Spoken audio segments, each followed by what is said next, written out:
दोस्तों, एक पिता को अपने बच्चों की कितनी फिक्र रहती है कि मेरे बच्चे कहीं किसी गलत संगत में ना फंस जाएं या किसी संकट से ना घिर जाएं। लेकिन क्या आपको पता है कि संत रामपाल जी महाराज की शरण ग्रहण करने के बाद से एक पिता अपने बच्चों की तरफ से बिल्कुल निश्चिंत हो जाता है, क्योंकि पिता को पता होता है कि संत रामपाल जी महाराज से नाम दीक्षा लेने के बाद उनके बच्चे कभी भी गलत मार्ग पर नहीं जाएंगे। और संत रामपाल जी महाराज इतने समर्थ शक्ति हैं कि उनकी शरण में आने के बाद साधक का बाल भी बांका नहीं हो सकता। मेरे घर में तो कलेश बहुत ही रहता था, तो वो कलेश अब नहीं रहा है, शांति है घर में। और मेरे मम्मी पापा जब हमने नाम दीक्षा नहीं ली थी, तब हमारे तीनों भाई बहनों को 7 बजे के बाद, रात को 7 बजे के बाद हमें घर से नहीं निकलने देते।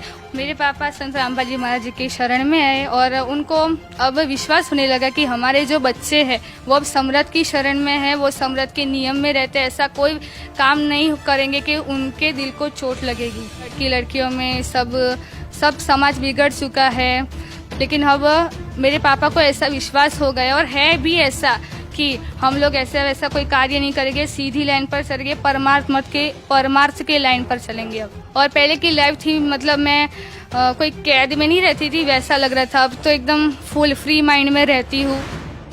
यहाँ तक कि संत रामपाल जी महाराज जी की शरण ग्रहण करने वाले साधकों की आर्थिक स्थितियां भी सुधरते देखी गई है। मेरे पापा 1 साल तक जॉब में नहीं गए थे और कहीं से भी हमारी इनकम ही नहीं थी। अभी हम सोच रहे थे भाई कैसे रोटी खाएंगे, कैसे हमारा घर कैसे चलाएंगे, फीस कैसे भरेंगे, ये सब हमें चिंता में लग रहे थे। फिर मैंने कहा भाई हम संत रामपाल जी महाराज जी के शरण में हैं, हमें ऐसे किसी से हाथ फैलाने के दिन नहीं आएंगे कभी भी। आप संत रामपाल जी महाराज द्वारा जो भक्ति दी गई है उसको अच्छी तरह से करो और मर्यादा में रहो, मर्यादा सबसे पहले है। तो हमने ऐसे ही किया पूरे साल, और पूरा साल कैसे निकल गया हमें पता भी नहीं चला। ना जाने परमात्मा ने कहाँ से सभी चीज़ों का एडजस्टमेंट किया, हमें पता भी नहीं चला। अगर बात करें चमत्कारों की, तो संत रामपाल जी महाराज के भक्तों के साथ रोजाना हजारों चमत्कार होते रहते हैं, जिनका गुणगान खुद भक्तों की जुबानी सुनने को मिलता है। रामपाल जी महाराज जी से कहा कि भाई मालिक मेरी लाज रखना, क्लास में मेरे कम मार्क्स ना आए, ये देखना परमात्मा। तो परमात्मा ने देखा ही। फर्स्ट एग्जाम में मैंने कोई रात दिन मेहनत नहीं की थी, फिर भी परमात्मा ने मुझे 82% दिए थे, जबकि कोई भी मेहनत नहीं थी। मैं खुद चौंक गई थी। और जब सेकंड एग्जाम आई ना, तब भी वही की सिचुएशन रही कि मेरे फिर से 82% ही आए। परमात्मा ने तीसरे एग्जाम में तो मुझे 88% दिए मालिक ने। यार मैं तो चौंक गई, मुझे तो विश्वास ही नहीं हो रहा था। कुछ ऐसे ही अनेकों चमत्कार हुए हैं मानसी राजपूत के जीवन में। मानसी जी ने अपने पूरे जीवन की आप बीती हमसे शेयर की है, जिसे सुनकर आपके होश उड़ जाएंगे। तो बने रहिए वीडियो के साथ और मानसी जी से जानते हैं उनके जीवन के अनुभव की पूरी सच्चाई खुद मानसी की जुबान। नमस्कार, क्या नाम है जी आपका? मानसी राजपूत। कहाँ से आए जी आप? अहमदाबाद, गुजरात से। संत रामपाल जी महाराज जी से आपने नाम दीक्षा कब ली? संत रामपाल जी महाराज जी से मैंने 21 नवंबर 2016 को ली। आप गुजरात में रहते हैं, संत रामपाल जी महाराज जी से कैसे जुड़ गए? मेरे मामा ने मुझे ज्ञानगंगा पुस्तक दी थी और मेरी तबीयत खराब हो गई थी, सो दैट्स वाई मैंने संत रामपाल जी महाराज जी से नाम दीक्षा ली। सबसे पहले आप ही संत रामपाल जी महाराज जी से जुड़े हुए थे अपने परिवार में, या और भी कोई पहले से जुड़ा हुआ हो? नहीं, मेरे परिवार में कोई संत रामपाल जी महाराज जी से जुड़ा हुआ नहीं था। मैं और मेरी बहन सबसे पहले जुड़े थे संत रामपाल जी महाराज से। ये अपने आप में एक आश्चर्य की बात है कि पूरे परिवार में आपने सबसे पहले नाम दीक्षा ली। क्या किसी ने कोई विरोध नहीं किया कि, क्योंकि निश्चित ही आपके परिवार में कोई और साधना चल रही होगी पहले? हाँ, चल रही थी। मेरे पापा जो है वो हमारे घर में जो पहले से रीति रिवाज है, जैसे हमारे कुल देवी ब्रह्माणी जी को मानते थे, तो उनकी पूजा साधना किया करते थे। और हमारे जनरल गुरु बनाते हैं ना वो जो घर पे, वो उनकी पूजा साधना किया करते थे। और नाम वो दक्षिणा देते हैं ना वो भी दिया करते, तो उसमें हमारे लाखों पैसे वहाँ ही थे। लेकिन संत रामपाल जी महाराज जी हैं जो पारंपरिक साधनाएं हैं जो शास्त्रों में मना की है, उनको करने से मना करते हैं, तो आपके परिवार वालों ने विरोध नहीं किया कि आप संत रामपाल जी महाराज जी से जुड़ गए हैं? हाँ, विरोध किया था, मेरे पापा ने किया था। मेरे पापा तो संत रामपाल जी महाराज को मतलब ढोंगी बाबा मान रहे थे। और संत रामपाल जी महाराज जो भक्ति बताए वो अपने मुंह से नहीं बताते हैं, वो शास्त्रों के अकॉर्डिंग बताते हैं भक्ति। वो हमारे जैसे विष्णु विष्णु कृष्ण ये सब की जो भक्ति साधना है, उनका जो मूल रूप है ना, उसका वो श्रीमद् भागवत गीता में उसकी सभी डिटेल लिखी हुई है। और संत रामपाल जी महाराज उसके अकॉर्डिंग भक्ति बताए, जो हमारे वेदों में जो भक्ति साधना लिखी हुई है उसके अकॉर्डिंग बताते हैं, वो अपने मुंह से नहीं बताते हैं।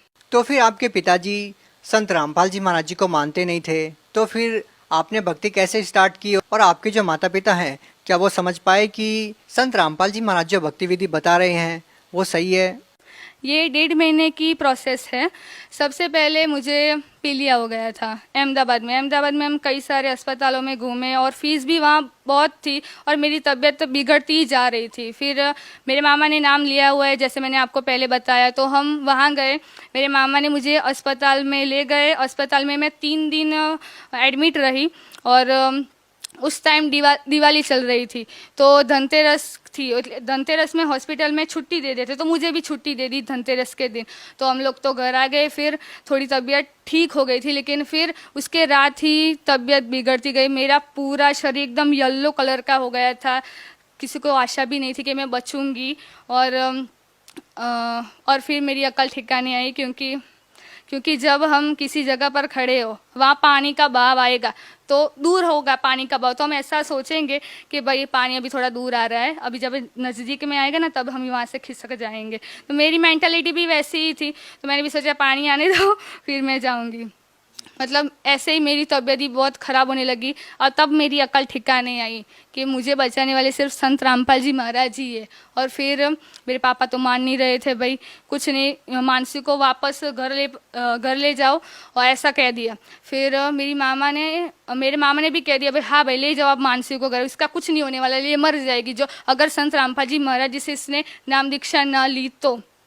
फिर मेरी मम्मी को तो डर लगने लगा, तो मेरी मम्मी ने कुछ मेरे पापा से पूछा नहीं कि भाई ये नाम ले रही है। और उसी दिन जैसे ही मेरी मम्मी ने मेरे मामा को फ़ोन किया कि हाँ भाई मानसी को नाम दीक्षा दिला दो, उसी दिन मैंने जो बिस्तर पर सोई थी उस बिस्तर को हटाकर मैं झाड़ू लगाने लगी। जब भी ये ऑर्डर आया मेरे मम्मी को कि मुझे संत रामपाल जी महाराज से नाम दीक्षा दिला दो, यही तब से मेरी तबीयत अच्छी है। मैंने संत रामपाल जी महाराज जी से नाम दीक्षा ली, मुझे सेटिस्फेक्शन हुआ कि हाँ भाई परमात्मा है, उन्होंने मेरी जान बचाई। तो फिर आपके माता पिता जो पहले विरोध कर रहे थे संत रामपाल जी महाराज का, तो फिर कैसे समझ में आया उनको? देखो, मैंने संत रामपाल जी महाराज जी से नाम दीक्षा ली, मैं अपने घर अहमदाबाद में गई।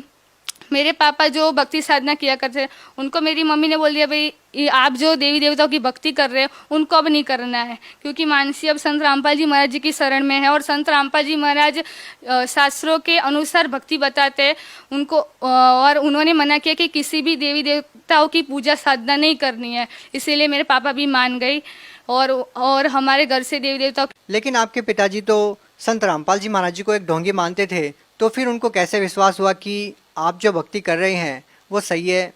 हाँ, वो मानते ही थे ढोंगी, लेकिन मेरे मामा ने और मेरी मम्मी ने मेरे पापा को समझाया कि भाई आप सत्संग सुनो। तो मेरे पापा ने सत्संग सुनना स्टार्ट किया। फिर ज्ञान गंगा संत रामपाल जी महाराज द्वारा लिखी गई जो ज्ञान गंगा पुस्तक है उन्होंने पढ़ा और फिर उनको ज्ञान हुआ कि हाँ भाई संत रामपाल जी महाराज जो भक्ति बता रहे वो सही है, मनुष्य जीवन बहुत ही दुर्लभ है। अच्छा, ये बताइए कि संत रामपाल जी महाराज जी से नाम दीक्षा लेने के बाद अपनी लाइफ में, अपने परिवार में क्या क्या बदलाव देखे? मेरे घर में तो कलेश बहुत ही रहता था, तो वो कलेश अब नहीं रहा है, शांति है घर में। और मेरे मम्मी पापा जब हमने नाम दीक्षा नहीं ली थी तब हमारे तीनों भाई बहनों को 7 बजे के बाद, रात को 7 बजे के बाद हमें घर से नहीं निकलने देते। मेरे पापा संत रामपाल जी महाराज जी के शरण में आए और उनको अब विश्वास होने लगा कि हमारे जो बच्चे हैं वो अब समृद्ध की शरण में है, वो समृद्ध के नियम में रहते, ऐसा कोई काम नहीं करेंगे कि उनके दिल को चोट लगेगी।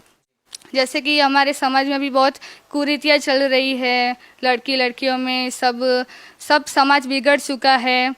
लेकिन अब मेरे पापा को ऐसा विश्वास हो गया और है भी ऐसा कि हम लोग ऐसा वैसा कोई कार्य नहीं करेंगे, सीधी लाइन पर चलेंगे, परमार्थ के लाइन पर चलेंगे। अब तो आप अपने पिताजी के बारे में क्या कहना चाहेंगे कि आपके पिताजी पहले कोई नशा वगैरह करते थे? हाँ जी, मेरे पापा तंबाकू का सेवन किया करते थे ये सब।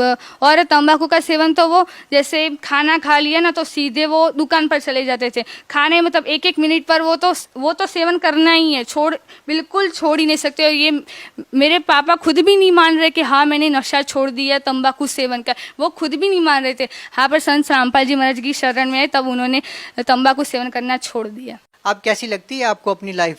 पहले की लाइफ में और अब की लाइफ में कितना बदलाव नजर आता है, और कौन सी लाइफ आपको सुकून प्रदान कर रही थी? ये वाली लाइफ है या पहले वाली लाइफ है? संत रामपाल जी महाराज जी से नाम दीक्षा लेने के बाद मुझे सेटिस्फेक्शन हुआ कि हाँ भाई परमात्मा है, मैं कोई आपत्ति में होगी तो वो मेरा साथ देंगे। और पहले की लाइफ थी मतलब मैं कोई कैद में नहीं रहती थी वैसा लग रहा था। अब तो एकदम फुल फ्री माइंड में रहती हूँ। और मेरा ये जुनून हो गया कि संत रामपाल जी महाराज द्वारा भक्ति जो बताई गई है उस भक्ति को करके मुझे सतलोक जाना है बस। आपसे एक और बात जानना चाहेंगे कि अक्सर जो लोग संत रामपाल जी महाराज जी से नाम दीक्षा लेते हैं उनको बहुत सारे शारीरिक लाभ होते हैं। संत रामपाल जी महाराज जी से नाम दीक्षा लेने के बाद आपको क्या लाभ हुए? संत रामपाल जी महाराज जी से नाम दीक्षा लेने के बाद पहले तो मेरी तबीयत ठीक हो गई वो। फिर मेरी मम्मी को ऐसे जो हार्ट में ना कुछ ऐसी प्रॉब्लम होती थी, जो कपड़े धो रही हूँ तो सीधे बाहर निकल जाती थी। उसके मतलब ऐसी मेंटालिटी हो गई है कि मुझे कोई कुछ हो रहा है अंदर अंदर। तो वो संत रामपाल जी महाराज जी से नाम दीक्षा ली तब से वो तकलीफ अब ठीक हो गई है। फिर मेरी दादी को लकवा मार गया था और मेरी दादी ने भी संत रामपाल जी महाराज द्वारा लिखी गई ज्ञान गंगा पुस्तक पढ़ी। फिर उनको भी विश्वास हुआ कि ये भाई भगवान है, तो उन्होंने भी नाम दीक्षा ली। तब से उनका पैर एकदम सही है। और वो जो अभी 17 जून को जो कबीर भंडारा हुआ था उसमें वो चल कर गई थी अपने आप, हमने किसी ने भी उनको हाथ नहीं लगाया था। इतनी परमात्मा की दया, संत रामपाल जी महाराज जी की इतनी दया है जी। और कुछ लाभ हुआ? मेरे पापा 1 साल तक जॉब में नहीं गए थे और कहीं से भी हमारी इनकम ही नहीं थी। अभी हम सोच रहे थे भाई कैसे रोटी खाएंगे, कैसे हमारा घर कैसे चलाएंगे, फीस कैसे भरेंगे, ये सब हमें चिंता में लग रहे थे। फिर मैंने कहा भाई हम संत रामपाल जी महाराज जी के शरण में हैं, हमें ऐसे किसी से हाथ फैलाने के दिन नहीं आएंगे कभी भी। आप संत रामपाल जी महाराज द्वारा जो भक्ति दी गई है उसको अच्छी तरह से करो और मर्यादा में रहो, मर्यादा सबसे पहले है। तो हमने ऐसे ही किया पूरे साल, और पूरा साल कैसे निकल गया हमें पता भी नहीं चला। ना जाने परमात्मा ने कहाँ से सभी चीज़ों का एडजस्टमेंट किया, हमें पता भी नहीं चला। और सभी जो हमें पड़ोसन में, उससे तो हमारी आर्थिक स्थिति उस साल बढ़िया थी जबकि हमारी कोई इनकम ही नहीं थी उस टाइम। संत रामपाल जी महाराज जी से नाम दीक्षा लेने के बाद और क्या लाभ मिला आपको? मैं जब छोटी थी तब मेरे मन में एक विचार आया था भाई ये सब किसने बनाया है, ये सब दुनिया कैसी है, ये सब रीति रिवाज ये सब क्यों है, क्यों मेरी ज़िंदगी में ये सब क्यों है, बाकी सब लोगों की ज़िंदगी में ये सब क्यों है, किसने ये सब बनाया। तो एक बार ये क्वेश्चन मैंने मेरे पापा से पूछा तो मेरे पापा ने कहा कि मोहम्मद जी ने ये सब दुनिया बनाई है। मैंने बोला ठीक है भाई, पापा ने कहा है तो। किसने बनाई है? मोहम्मद ने। मोहम्मद कौन? वो मुझे भी नहीं पता मोहम्मद कौन है, लेकिन संत रामपाल जी महाराज के शरण में आए तब मुझे पता चला कि मुसलमान के कोई वो थे। हाँ, तब एक मेंटालिटी थी मेरे मन में, ये क्वेश्चन मेरे मन में घूमता रहता था। संत रामपाल जी महाराज जी का मैंने ज्ञान जब समझा तब मुझे समझ में आया कि इस सृष्टि की रचना किसने की है, मुझे किसने बनाया, मेरे भाई बहनों को किसने बनाया, ये सब मुझे पता चला। मैं पढ़ाई में बहुत ही वीक थी, कभी मेरे अच्छे मार्क्स नहीं आते थे कभी भी। और 11th में तो मैं संत रामपाल जी महाराज जी की शरण में आ चुकी थी, लेकिन अब पढ़ाई पर इतना मूड नहीं था और भक्ति में मूड था। तो मैंने कोई क्लास में मुझसे बात नहीं करता था पहले, क्योंकि मैं इस भक्ति करती थी इसलिए कोई मुझे बुलाता नहीं था, सब अपने अपने काम में लगे रहते थे ये सब। और मुझे तब बहुत बुरा लगता था कि ये लोग मुझसे बात भी नहीं कर रहे हैं ये सब वगैरह। तो मैंने संत रामपाल जी महाराज जी से कहा कि भाई मालिक मेरी लाज रखना, क्लास में मेरे कम मार्क्स ना आए, ये देखना परमात्मा। तो परमात्मा ने देखा ही। फर्स्ट एग्जाम में मैंने कोई रात दिन मेहनत नहीं की थी, फिर भी परमात्मा ने मुझे 82% दिए थे, जबकि कोई भी मेहनत नहीं थी। मैं खुद चौंक गई थी।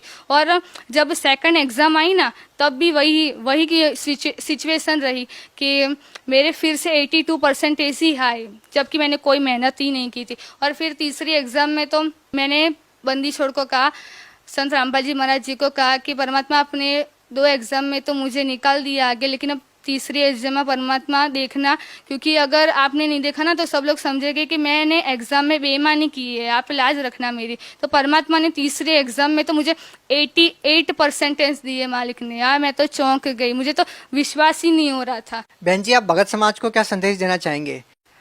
मैं भगत समाज को संदेश देना चाहती हूँ कि संत रामपाल जी महाराज ने नशा मुक्त भारत अभियान का बेड़ा उठाया है, दहेज मुक्त भारत का भी बेड़ा उठाया है। इससे जो मेरे पापा है, तो मुझे भी पता है कि उनकी मेंटालिटी पहले ऐसी थी कि भाई 2 बेटियां है, कैसे ब्याह करेंगे इनका, कैसे मतलब दहेज कहाँ से लाएंगे ये सब। और उतनी तो हमारी इनकम भी नहीं थी, खाने के फांफे थे, तो इनकम की तो कहाँ बात ही करे।